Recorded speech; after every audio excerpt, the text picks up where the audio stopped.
Hi all, welcome back to Jils vlog. ഇന്ന് വന്നിരിക്കുന്ന ഒരു ബ്രേക്ക്ഫാസ്റ്റ് ഐറ്റവുമായിട്ടാണ്. കള്ളപ്പം എന്നാണ് ഇതിന്റെ പേര്. കള്ള് ചേർത്ത് ഉണ്ടാക്കുന്നത് കൊണ്ടാണ് ഇതിനെ കള്ളപ്പം എന്ന് വിളിക്കുന്നത്.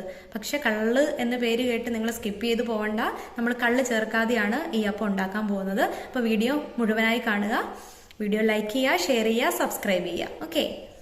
ഈ അപ്പത്തിലേക്ക് ഒരു മുറി തേങ്ങ ചിരവിയത്, ആവശ്യത്തിന് ജീരകത്തിൻ്റെ ടേസ്റ്റ് ഇഷ്ടമില്ലാത്തവർ അതിൻ്റെ ക്വാണ്ടിറ്റി ഒന്ന് കുറയ്ക്കാം. പിന്നെ വേണ്ടത് ഒരു അല്ലി വെളുത്തുള്ളിയാണ്. ഈ ഒരു അല്ലി മതി, ഞാനിവിടെ ചെറുതായതുകൊണ്ടാണ് 3 അല്ലി എടുത്തിരിക്കുന്നത്. പിന്നെ വേണ്ടത് പച്ചരിയാണ്, 4-5 മണിക്കൂർ കുതിർത്ത പച്ചരി. പിന്നെ ഈ മാവ് പുളിച്ച് വരാൻ വേണ്ടി നമ്മൾ ഉപയോഗിക്കുന്നത് ഈസ്റ്റാണ്. ഈസ്റ്റിലേക്ക് 1 ടീസ്പൂൺ പഞ്ചസാരയും ഇളം ചൂടുവെള്ളവും ചേർത്ത് നന്നായി മിക്സ് ചെയ്ത് വെച്ചിരിക്കുകയാണ്. ഈ ഒരു ഇൻഗ്രീഡിയൻ്റ് ആണ് നമ്മൾ കള്ളിന് പകരമായി ചേർക്കുന്നത്. ഇവിടെ വേറൊന്നും കൂടി നമുക്ക് ഉപയോഗിക്കാം. തേങ്ങയുടെ വെള്ളത്തിൽ പഞ്ചസാര ഇട്ട് നന്നായി പുളിപ്പിച്ച് ഈ ഈസ്റ്റിന് പകരം അല്ലെങ്കിൽ കള്ളിന് പകരം നമുക്ക് ചേർത്ത് കൊടുക്കാവുന്നതാണ്. അപ്പത്തിന് നല്ല സോഫ്റ്റ്നെസ് കിട്ടാൻ വേണ്ടിയാണ് നമ്മൾ ചോറ് ഉപയോഗിക്കുന്നത്. ഏത് ചോറ് വേണമെങ്കിലും ഉപയോഗിക്കാം.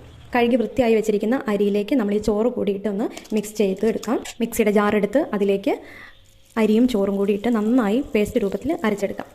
പ്രാവശ്യം കൂടി അരയ്ക്കേണ്ടതുണ്ട്. അപ്പോൾ നമ്മൾ ബാക്കിയുള്ള അരിയും ചോറും കൂടി ആവശ്യത്തിന് വെള്ളം ഒഴിച്ച് അരച്ചെടുക്കുകയാണ്. വെള്ളം കൂടി പോകാൻ പാടില്ല. അരിയുടെ തൊട്ട് മുകളിൽ നിൽക്കുന്ന വിധത്തിലാണ് വെള്ളം ഒഴിക്കേണ്ടത്. നന്നായി പേസ്റ്റ് രൂപത്തിൽ അരച്ചെടുക്കുക.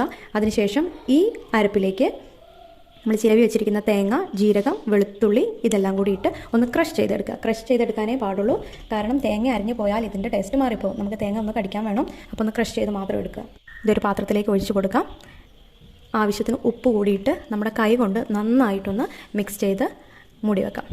ഇത് രാവിലെ ഉണ്ടാക്കാൻ വേണ്ടിയുള്ള മാവാണ്. അപ്പം ഒരു 8-9 മണിക്കൂർ കൊണ്ട് മാവ് നന്നായിട്ട് പുളിച്ച് പൊന്തും. നമുക്ക് മൂടിയൊന്ന് തുറന്ന് നോക്കാം. ഇതാണ്, നന്നായി പുളിച്ചിട്ടുണ്ട്. മാവ് നന്നായി മിക്സ് ചെയ്യാതെ സൈഡിൽ നിന്ന് മാത്രം നമ്മളൊരു തവി കൊണ്ടൊന്ന് ഇളക്കി നോക്കാം. പിന്നീട് ഫുള്ളായിട്ട് മിക്സ് ചെയ്യാം. ചൂടായ പാനിലേക്ക് നമ്മളിത് ഒഴിച്ചു കൊടുക്കുകയാണ്. പരത്തൊന്നും വേണ്ട, കട്ടിയിൽ തന്നെ ഒഴിച്ചു കൊടുക്കാം.